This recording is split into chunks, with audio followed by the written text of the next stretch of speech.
I handed him divorce papers today over his Reddit account and a bag of chips.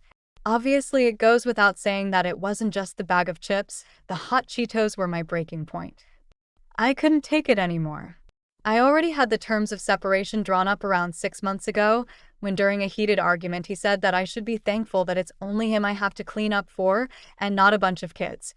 I kept hearing it in my head. Thankful. Thankful for cleaning up behind a grown man who is 10 years older than me?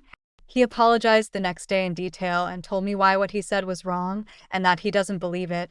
But maybe it's just out of my character, but I don't think the things you say in those moments are just hurtful words. There has to be at least a little bit of truth in them. And then I found his Reddit account a few days ago. I accidentally saw the username when he showed me a screenshot. It took me 2 days to get the courage to look. In between the comments on NSFW subreddits was complaints about me and posts about me too. One post, he'd be ripped to shreds and told he was a piece of crap. Reading those comments made me realize I was nothing but an idiot to think love can fix things. I was 20 when I met him, and he was 35. I thought people were being dramatic or annoying about our age gap, because my single father who raised me didn't have an issue. But then I realized he was just the same type of creep. It was almost like my father conditioned me to accept certain behaviors to make it easier for the other men in my life. Anyway, I'm getting off topic. I came home early today after a rough day at work, and finding out my direct reporting manager had been K-worded by her husband. Then I walked in the door to see my lazy, filthy one. I told him what happened to her. I started to cry. He didn't console me. Instead, he said that we don't know why he did that exactly, and that we should just wish them luck and move on with our day. Wish her luck? The dead lady? I tried to convince myself he just didn't pay attention. That soothed me for about an hour, until I was in the middle of making dinner, and he complained that it was already 6:45 p.m. I told him he shouldn't be that hungry yet. He just ate half a bag of chips and left them on the table. So instead of helping me finish dinner, B, apologizing and waiting silently and patiently, C, finishing the bag of chips, or D, just laughing it off, he threw the bag of chips at me. 7 years together, 4 of which we're married, and he's never done anything that downright rude, because low self-esteem aside, that's something that won't fly with me either way. The chips landed all over the floor I had just mopped and swept. Whatever glare I gave him, it was enough to make him grab the broom in 30 seconds.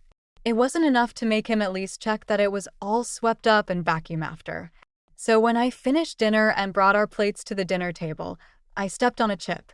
It didn't hurt or anything, but I screamed. I'm not sure why. I just couldn't take it anymore. So I ran to the home office and came back out with the papers and pen, put them in front of his dinner plate, and walked out while he was yelling my name. I'm killing a burger and fries in my car right now and realizing I have to start all over. My life is done. My love for him is too. I hope I don't cave. I hope I don't let him convince me. I hope if I start to change my mind, I come back and read this post so that I understand this is not a heated decision. This is something I need to do if I ever want anything like a real life. Update. Okay? Yeah, I wasn't expecting this sort of reaction. I didn't even log back onto Reddit and see all of the replies. I was scrolling on TikTok and saw my own post on my For You page. The algorithm is a bit scary. I guess my courage started growing when I saw someone's wife strike video on TikTok soon after downloading the app during lockdown. Then I read the comments and found some sort of solidarity and finally realized I wasn't the problem. I really was just posing it so I could leave for good this time. I'm sorry that my post isn't very concise or thorough, but this isn't the first time I've left him. It's the fourth, but it's the one for good. I'm done. I've been saving money since I left the first time 2 years ago. I'm not trapped with him anymore. When I left the second time, I knew being a housewife would never give me leverage in our relationship, so I got a job. Back then, it was just to even the playing field and show him I can earn my keep. Now, it's literally my saving grace. Half of our relationship was built on lies. He told me he was 8 years older at first, then 10. Then the truth of it being 15 came out.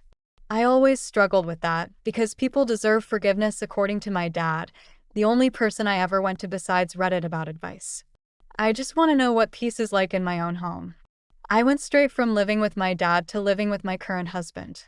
I can comfortably take blame for how my marriage is, how my life is. My dad may have conditioned and started a lot of it, but I'm old enough to have put my foot down a long time ago.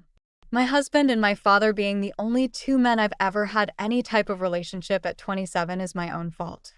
Sure, I was taught growing up that when men are around, don't make eye contact and keep my head down. And I did it always because good girls listen is what I was taught and all I ever knew. How did the wave of feminism keep missing me? How did I allow my father to push away every close female relationship I had? How did I allow both of them to alienate me from the world? 2 years ago, a woman my age asked for a tampon in the bathroom. I gave her one, and we had a 5-minute conversation of girl talk that I gushed over. I played it over and over for months until I realized it was absolutely insane. All she did was ask me what my favorite coffee order was and said I was pretty and she loved my handmade earrings. I had an extra pair in my car and gave them to her and she hugged me. That was it. But I held on to those 5 minutes because it was the last time I had an interaction with a human being that didn't leave me feeling empty. I should have left for good when he told me that getting a master's degree is for men. I should have left when I picked up woodworking and simple robotics as hobbies and he told me that I might be transgender and that he can't be attracted to a woman that wants to be a man. I'm not trans or transphobic. I just like the smell of freshly sawed wood and making new things. I should have left when I got accepted into the best university in the state and he told me that women would be happier if they stopped trying to compete with men. I should have left when my dad died and told me I wasn't upset enough about the man who would choke me over burning food and dinner not being good at 11 years old. Our relationship got considerably worse after the wedding when I told him everything my dad had done. I should have left when I got touched at a concert and he bought the guy a drink later. I should have left when his friends said things about my body and he just joined in and later told me that I shouldn't complain and should enjoy the attention while it lasts. I should have left when I told him I wasn't sure if I wanted kids, and he told me I wasn't a real woman if I didn't want them. I should have left when he admitted to having his fellow officers follow me and show up to my job to make sure I was actually where I said I was. I should have left when he gave me the silent treatment for a month when I told him it was controlling and would only communicate via sticky notes. I should have left when I caught him sending pictures to a 19-year-old. And I definitely should have left him when the same girl replied to his photos with telling him how much of a loser he is and saying she felt bad for his wife. Besides everything else, that one was frankly just embarrassing. I guess the reason I stayed so long is that he makes it seem like he's trying. After I caught him doing that, he immediately signed up for therapy.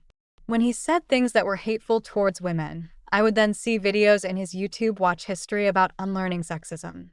I watched all the way through. I would think, hey, at least that's way more than my dad ever did. Hey, at least he doesn't hit me. Hey, at least he brings me flowers and takes me on dates often. Men are just like that, I was told.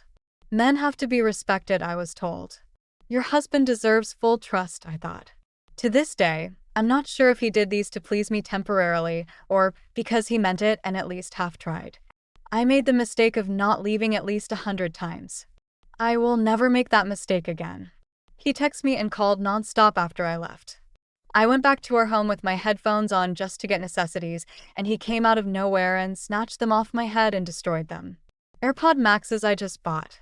I just kept packing and ignored everything he said until I realized my passport was gone. He won't admit it, but he 100% has it. I know it. He wouldn't sign the papers. We argued a bit and I finally just said it. I don't love you anymore. I can't love someone like you. I'm a grown woman now, and I don't want to be with you anymore. He countered this saying that I couldn't survive without him, that he's the only man who's ever loved me.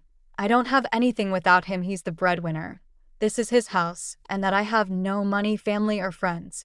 I told him that we don't have a prenup, and if we divorce with him fighting me on it, I'll get half of everything. But if he signs the papers I gave him, it agrees to leave him the house and all furniture, the cars, and the majority of the money in our savings and investments. I can walk away and start over. I want to walk away and start over. He, on the other hand, probably needs a retirement plan that isn't young women. It's more than he deserves, but I don't want to look at anything I have and be reminded of him. When he realized the yelling and threats wouldn't work, he tried tears. I almost caved. Then I remembered he was 42 years old on his knees crying about a 27-year-old that just wanted to be treated with love, dignity, and respect. I gave him close to a decade of my life. I gave him nothing but loyalty and love. When he lashed out in anger, I responded with love. Now, I'm all out of love. I picked a random Airbnb over state lines, so he has little pull here, and my job is allowing me to work remotely for now. I can already see a life that's actually worth living coming to me. I have a lot of legal stuff to figure out that will be a headache, but it's still a smaller headache than loving him was. I don't think I'll go back.